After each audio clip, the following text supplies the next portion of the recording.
या मतदानानंतर कोणत्या महापालिकेत कोणत्या पक्षाला किती जागा मिळणार याबाबत झी 24 तासने काही अंदाज बांधले आहेत, त्यावर एक नजर टाकूया। भाजपला 78 ते 82 सीट्स येतील असं आम्हाला वाटतंय, तर शिवसेनेला 90 ते 96, काँग्रेसला 27 ते 30, राष्ट्रवादी काँग्रेसला 3 ते 5, झी 24 तासचा अंदाज आहे, तर मनसेला 7 ते 9 सीट्स येऊ शकतात आणि इतर 12 ते 18। मुंबईतले अंदाज आहे ते एकूण मुंबईतील 227 पैकी आपण बघू शकतो भाजप 78.82, शिवसेनेला सर्वाधिक म्हणजे 90 ते 96, त्याच्यानंतर काँग्रेसला 27 ते 30, राष्ट्रवादी काँग्रेसला 3 ते 5, मनसेला 7 ते 9 आणि इतर पक्ष 12 ते 18। आता उद्या निकाल लागणार आहे, सगळं चित्र स्पष्ट होईल। आता बघूया ठाण्यातला आमचा अंदाज काय सांगतो। ठाण्यात भाजपला 20 ते 25 येऊ शकतात जागा, शिवसेनेला भरपूर येऊ शकतात 60 ते 65, तर काँग्रेसला 3 ते 5, राष्ट्रवादी काँग्रेसला इथे येण्याचे चान्सेस आहेत, 28 ते 30 जागा मिळण्याचे चान्सेस आहेत, मनसेला 2 ते 3, तर इतरांना 5 ते 7 जागा येऊ शकतात। झी 24 तासचा हा अंदाज आहे। 131 पैकी सगळ्यात मोठा पक्ष असेल शिवसेना।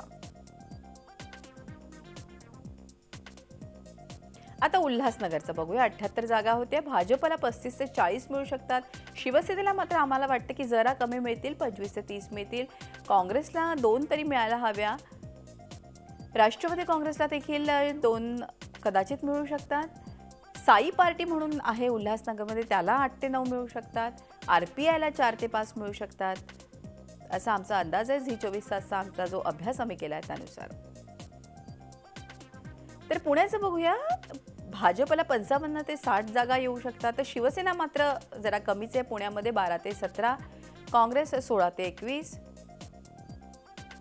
राष्ट्रवादी काँग्रेस 55 ते 60, इथे चांगला अंदाज दिसतोय आमचा, तर मनसेला 6 ते 11 पुण्यामध्ये येऊ शकतात आणि इतर 5 ते 10।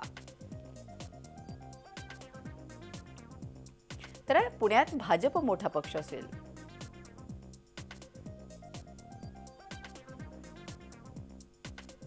पिंपरी चिंचवडमध्ये भाजपला 35 ते 40 जागा मिळू शकतात, शिवसेनेला 22 ते 27, काँग्रेसला एखादी जागा मिळू शकते पिंपरी चिंचवडमध्ये, तर राष्ट्रवादी काँग्रेसला देखील 60 ते 65 मिळू शकतात। इकडे आपण बघतोय पुणे आणि पिंपरी चिंचवडमध्ये राष्ट्रवादी काँग्रेसचा चांगला होल्ड आहे, मनसेला 1, तर इतरांना 2 ते 5 जागा मिळू शकतात, असा झी 24 तासचा अंदाज।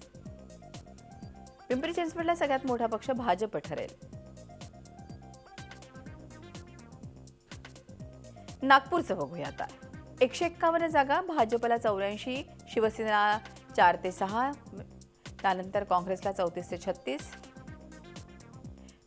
राष्ट्रवादी काँग्रेस 4 ते 6, बसपा 12 ते 15, इतर 10 ते 15। म्हणजे सगळ्यात मोठा पक्ष विचार केला तर नागपुरात सध्या भाजपला दिसतो आणि नंतर त्याच्या खालोखाल काँग्रेस।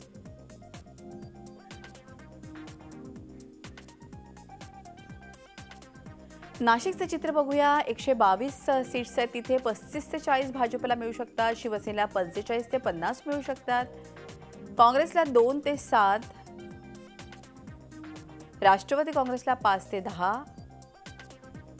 मनसेला 10 ते 15 मिळू शकतात, तर इतरांना 10 ते 15 मिळू शकतात, असा झी 24 तासचा अंदाज आहे। तिथे देखील शिवसेना पहिल्या क्रमांकावर येऊ शकतो।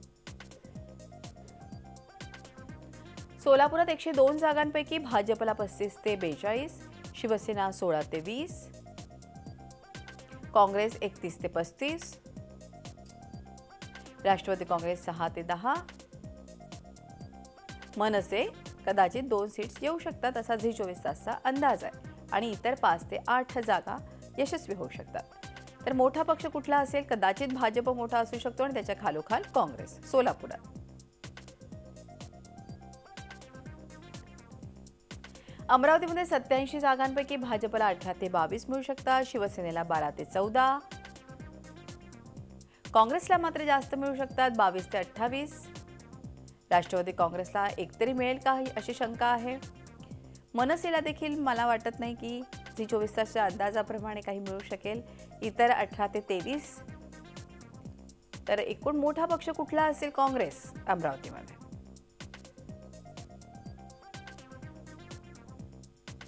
अकोल्यामध्ये भाजपला 35 ते 38, शिवसेनेला 12 ते 14, काँग्रेसला 8 ते 10, राष्ट्रवादी काँग्रेसला 10 ते 22, भारिप बहुजन महासंघाला 10,